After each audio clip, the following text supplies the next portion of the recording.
Nanabosho Steals Fire, written by Joseph McClellan, illustrated by Don Monkman.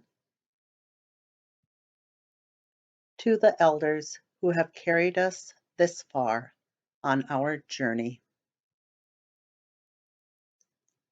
I love it when Nemishomis and Nokomis take us camping in the winter. They take my sister Winona and me out to show us what it was like long ago. Nemishomis and I were coming back to camp with a couple of rabbits we caught with the snares we set the day before. Even from far away, we could smell the breakfast that Nokomis and Winona were making. After breakfast, Nemishomis said, "Well, my grandchildren, I guess I better skin these rabbits. You watch, Billy, and maybe you can skin the next ones we catch."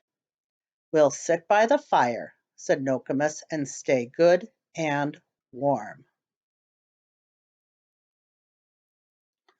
"What if there wasn't a fire, Nokomis?" asked Winona. "We can thank Nanabosho for fire."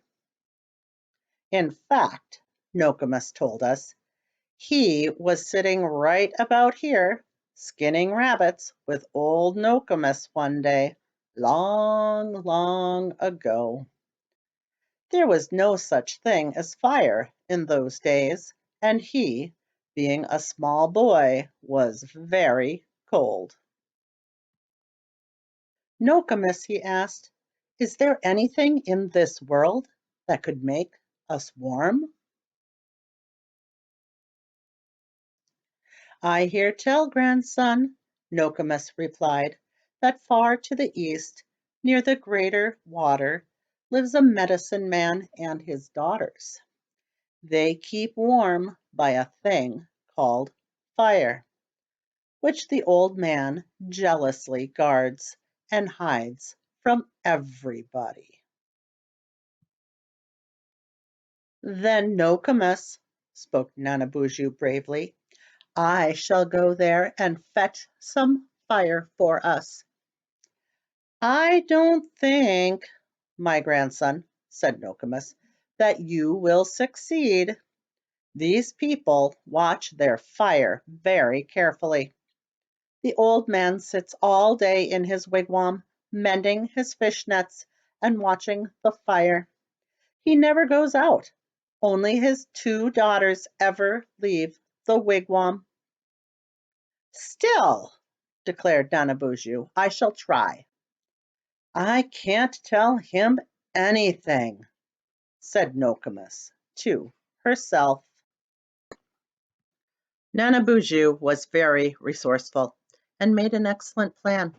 He would turn the water near the old man's wigwam into ice as thin as the bark of the birch tree, then change himself into a baby rabbit so light that the ice would support his weight. The ice would be too thin to support the weight of a human. Nanabosho walked for days to the east until he came near the old man's wigwam.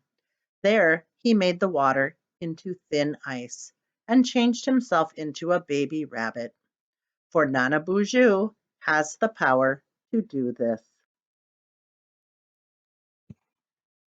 Nanabosho then watched until one of the girls came to draw water from the lake. He hopped near to her and sat shivering until she noticed him. "Poor rabbit," she said, "I'll make you warm." She picked up the rabbit and, cuddling him under her shirt, ran to the wigwam. Once inside, she showed the rabbit to her sister, and they laughed and played with him. "Stop all this noise," shouted the old man. "But look, father, we are just playing with a rabbit," replied the girls. "You foolish children," said the old man, Have you never heard of the Manitou? This rabbit might be one of them, come to steal our fire. Go now and put it where you got it. He is no Manitou. He is just a little rabbit, said the younger daughter. How silly it would be for a Manitou to pretend to be a helpless little bunny. You won't listen to me, said the old man. I guess you forgot how old I am. The younger daughter, ignoring her father, put the bunny near the fire to warm up. Now that my fur is finally dry, thought Nanabosho, I wish a spark would fall on me. As usual, Nanabosho's wish came true. A spark flew from the fire and fell on his fur, making it catch fire. With that, he left out the door and ran to the lake. Look, father, yelled the girls. He is running away with the fire. See, shouted the old man, running after him. He is surely a Manitou, stealing fire from us.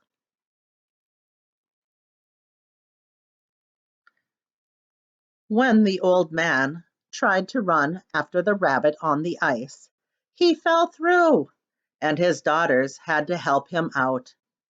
They could only stand helplessly and watch the rabbit running, burning with a bright flame across the ice.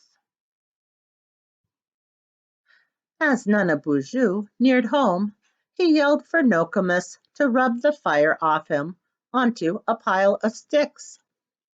When the fire was off him, Nanabosho looked at his scorched fur and said, From now on, every summer, the rabbit shall look like this to remind the people how fire came to them. This is how fire came to the people, said Nokomis. Nokomis, said Winona, I'm glad there is fire, 'cause we'd be really cold if there wasn't. Nemishomis laughed and put down the skinned rabbit. Come on, Billy, there's more work to do.